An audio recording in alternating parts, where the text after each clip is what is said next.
This mom of two has not been seen in more than a year. And only on Fox tonight, Alexis's mom tells our Berkeley Cromer that she has not given up hope. It's been 15 months.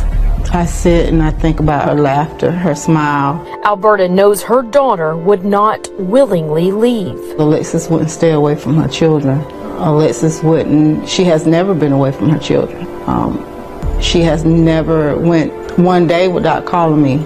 Alexis was last seen speeding off from the 7-Eleven gas station on Highway 29 in Anderson. She was saying that she wasn't going to see her 30th birthday. I wasn't the ex on that video camera. I don't know who she talking about, the ex beating on her. So, I need y'all to sit down for this one, because Alexis told her mom she was being stalked by a black truck weeks before she disappeared.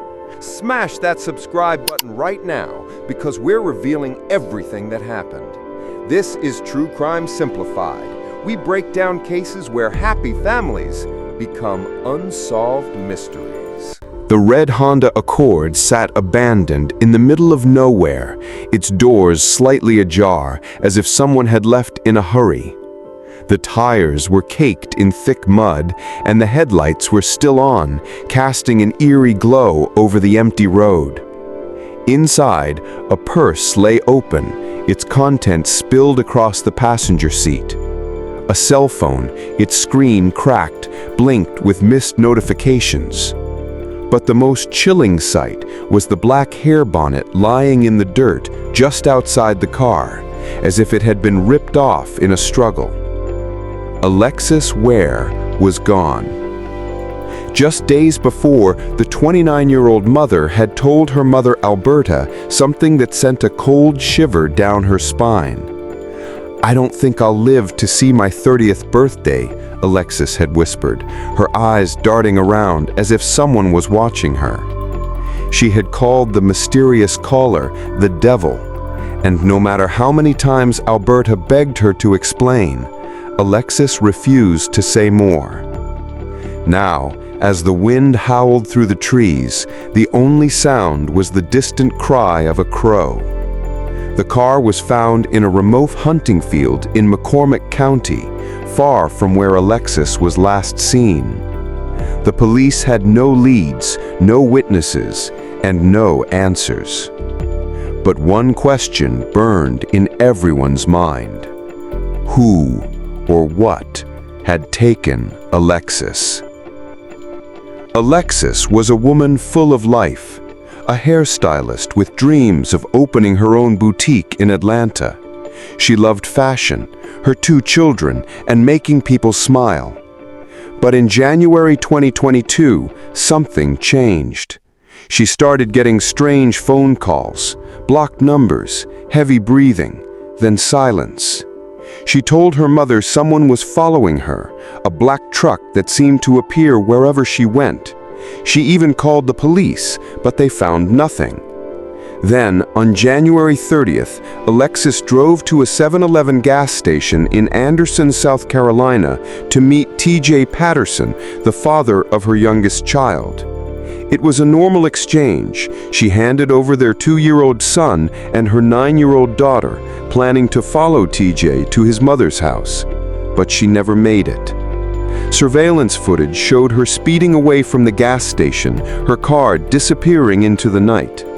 Later, her phone pinged in Anderson, then her car was spotted on a highway camera in Augusta, Georgia, miles out of the way. And then, silence. Her family reported her missing when she didn't come home. Days later, her car was found abandoned, covered in mud, her belongings still inside, but Alexis was nowhere to be found. Police combed through the woods, sent out search dogs, and even used helicopters to scan the area, but there was no trace of Alexis. Her brother, Travis, refused to believe she had just vanished. "Someone knows something," he told reporters, his voice shaking with anger. "She wouldn't just leave her kids like this." TJ Patterson, the last person to see her, was questioned. He said everything had been normal, no fights, no arguments. But Travis wasn't convinced. "I don't think he hurt her," he admitted. but I think he knows more than he's saying. Then, a chilling detail emerged. I wasn't the ex on that video camera. I don't know who she talking about, the ex beating on her. Man, listen. I've been going off and up there since October. We ain't even get into no application since I've been up there. Hell, she had access to everything. All my social media. What the hell? I can't go nowhere. So what? She gotta be talking about somebody else. Before she disappeared, Alexis had been getting messages from creepy men on social media. Was one of them the devil she had been so afraid of? Just as investigators were closing in on a possible lead, a massive storm rolled into McCormick County. Rain poured down in sheets, washing away any evidence that might have been left behind. And then, the phone rang. It was an anonymous tip, a man's voice, whispering, "You'll never find her."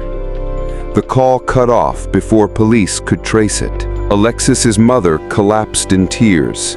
Her worst fear was coming true. Someone had taken her daughter, and they weren't planning on bringing her back.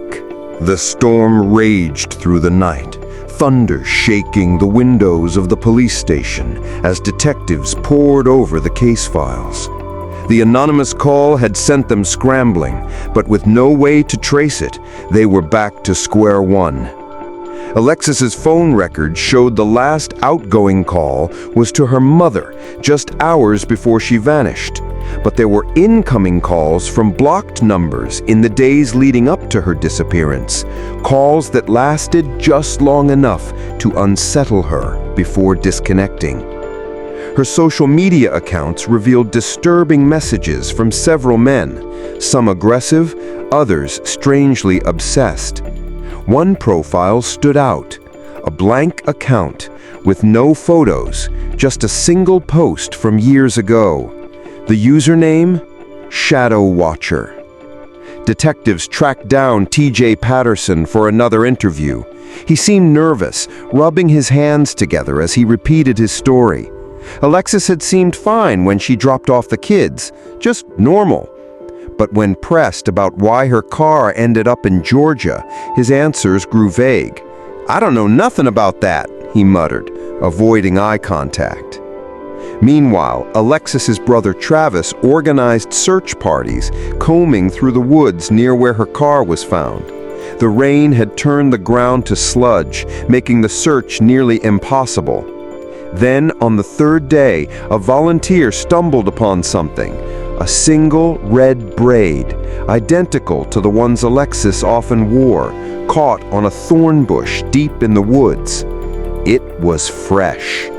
The discovery sent a jolt through the investigation. If Alexis had been here, where was she now? And why was there no other trace of her?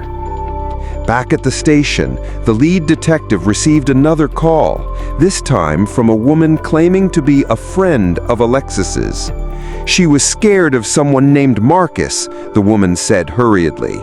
Said he'd been threatening her for months. Before the detective could ask more, the line went dead.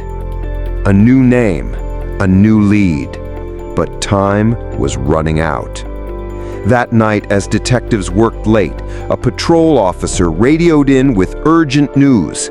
A black truck, matching the description Alexis had given her mother, had been spotted circling the 7-Eleven where she was last seen.